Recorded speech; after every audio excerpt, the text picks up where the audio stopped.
It's the Friday Cocktail with Anna Glowinsky. Now, where were you during COVID? I think this is a question that we're going to be answering for generations to come. But my next guest ended up stranded with indigenous people in Peru. That really is like next level stranding. Brad Fox, he's written a book called Another Bone Swapping Event. Brad, good afternoon. How did you end up in the Peruvian jungle during COVID? Hi, yeah. Well, it was meant to be a 10-day trip. I was with a group of people who were studying traditional plant medicine for different reasons. There was a kind of, perfect comic assortment of us. It was, I'm a writer.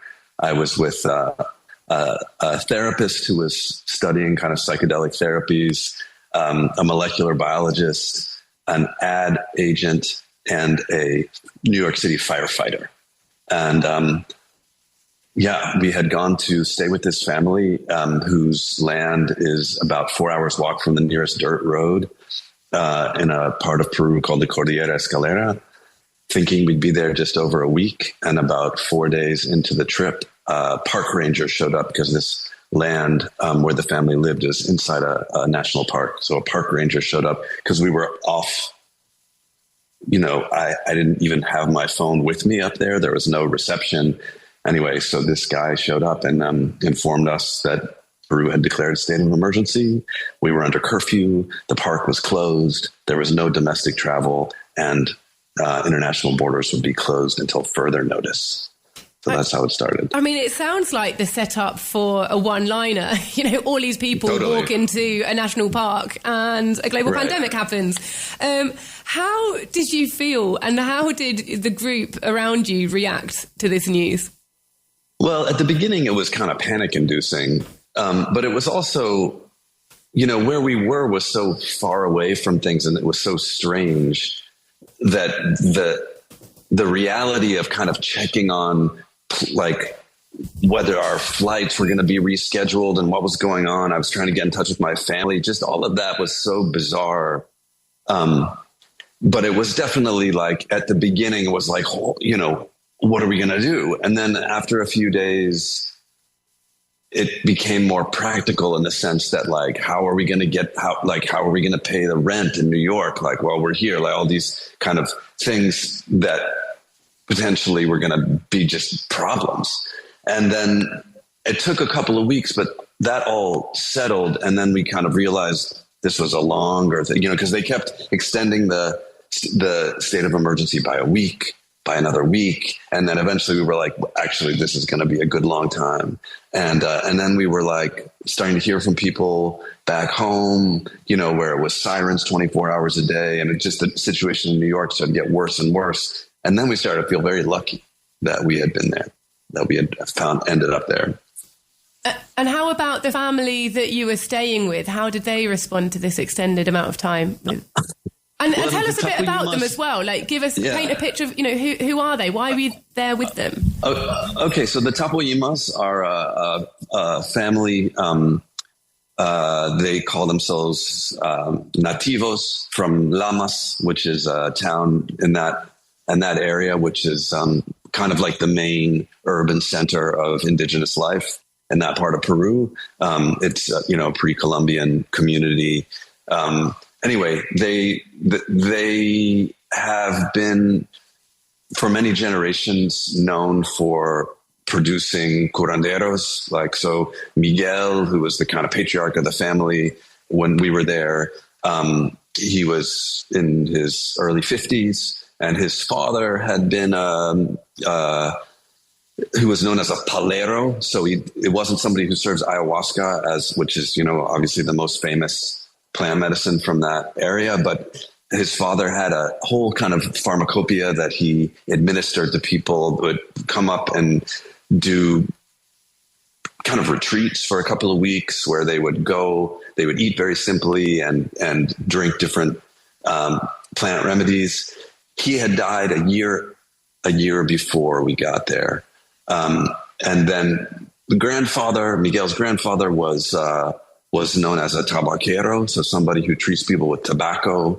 And so he had his two sons. So there was Miguel's father and then Miguel's uncle, who was trained in administering ayahuasca chacruna, the kind of vision-inducing brew that makes that whole thing like a global phenomenon. But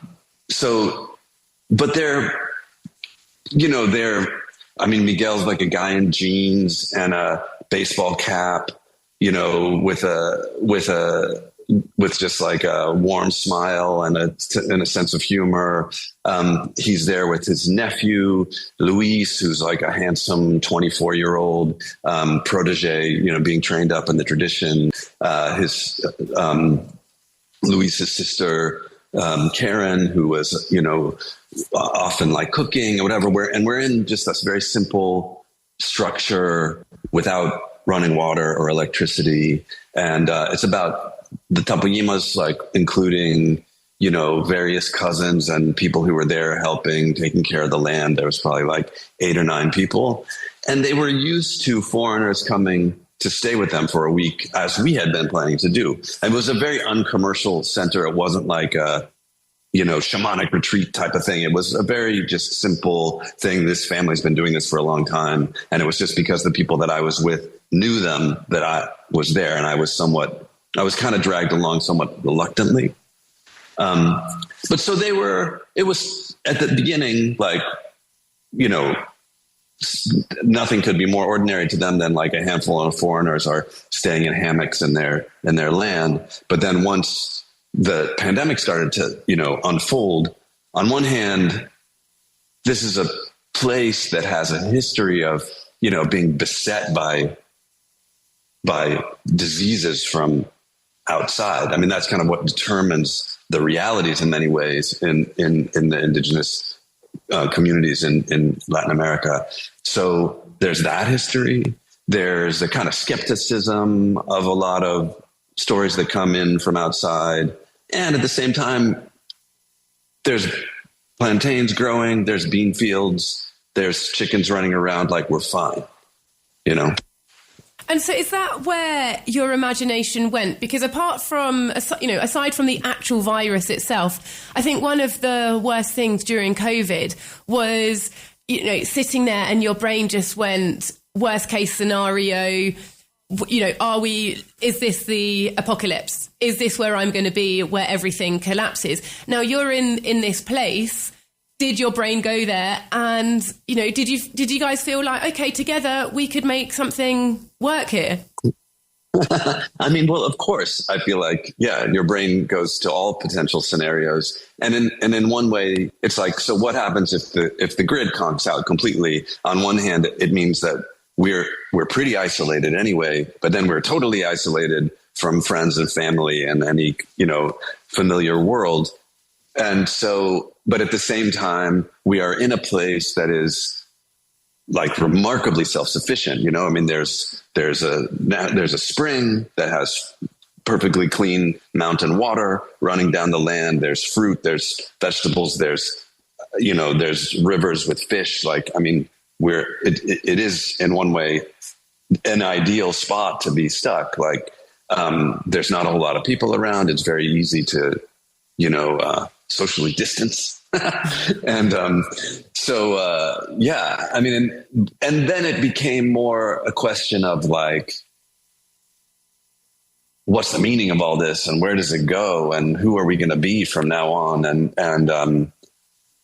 it's like, it had been a question of being used to sleeping alone 10 minutes or 15 minutes walk from another person out in the jungle and hearing animals at night and kind of trying to integrate that into my reality to this completely other scenario. And you're a bunch of people. Some of them you knew a little bit better than others, and some not at all. How did you all end up gelling during this experience? We became family. So I should say one of the people there was I was married to. We've since split up, but we were at the time married, and we went there together as a couple.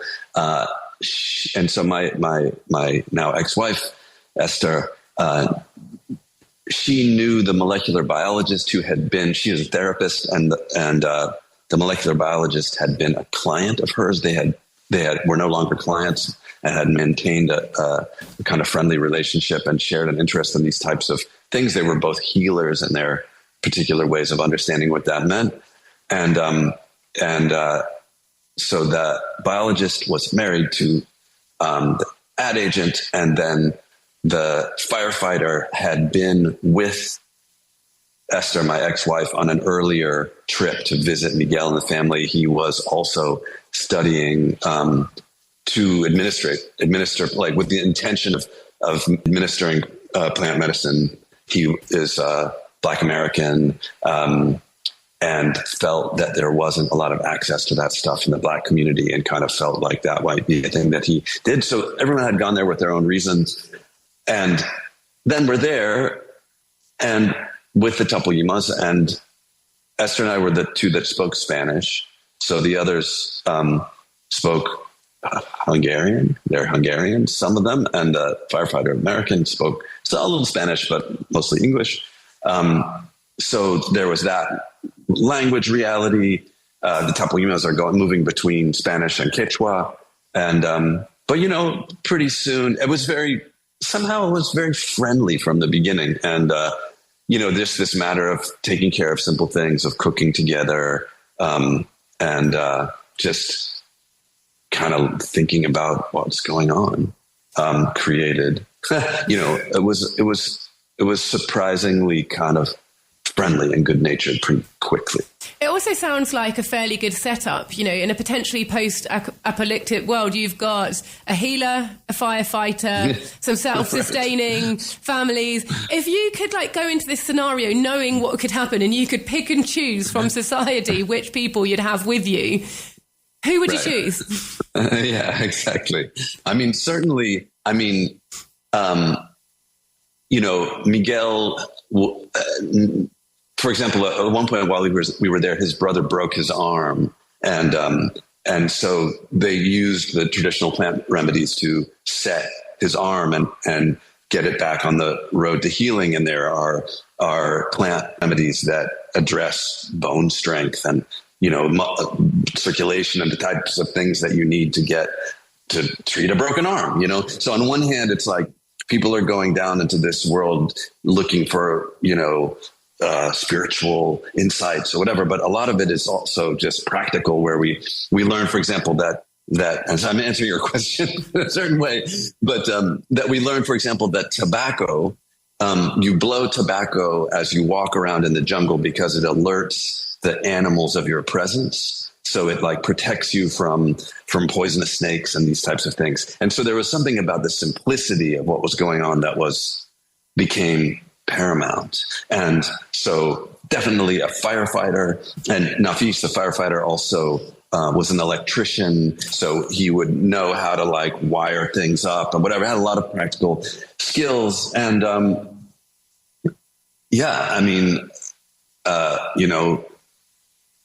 Luis knew how to slaughter a chicken. People knew how to, grow beans and when to harvest the plantains. And these things are all,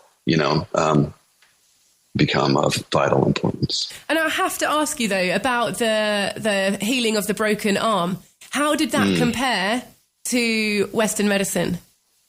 Well, the results? I should say that and most of it happened when I knew Miguel's brother and was around when it started, but I saw him a while afterwards, and he was well, but I wasn't there kind of during the day-to-day treatments. I knew what he was using. I knew the plants that he was using. So I can't speak about it with a lot of authority, other than to say, a year later he's working. He's got use of his arm. Yeah. You tick that box. All right, and then so moving on to the book now, you call it labyrinthine and comic. When did you decide to turn this experience into a book, and why did you decide to write it in that way? Well, I'm a writer, so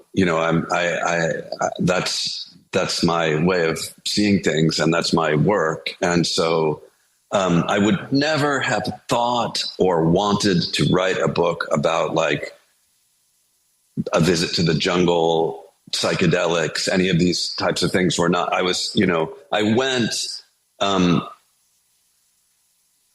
It was Esther, my ex-wife, like brought me in the sense that she was like, just trust me. I know you're going to appreciate this. And I was a little bit like, shamanic tourism, whatever.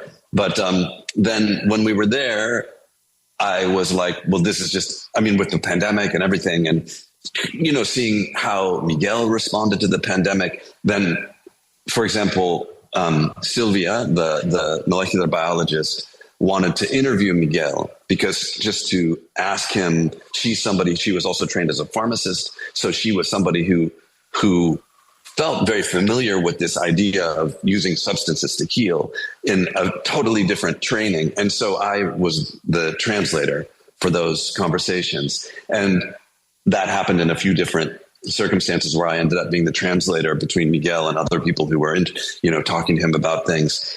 And then at some point, we'd been there long enough and it was just objectively interesting, having this occasion to walk through the jungle with this guy who had vast knowledge of this particular corner of the planet and just asking questions. And here are the stories and the histories of his family, how they had experienced things from that part of the world. And so as people eventually, many months later, started to leave, I started to debrief, do these kind of exit interviews with.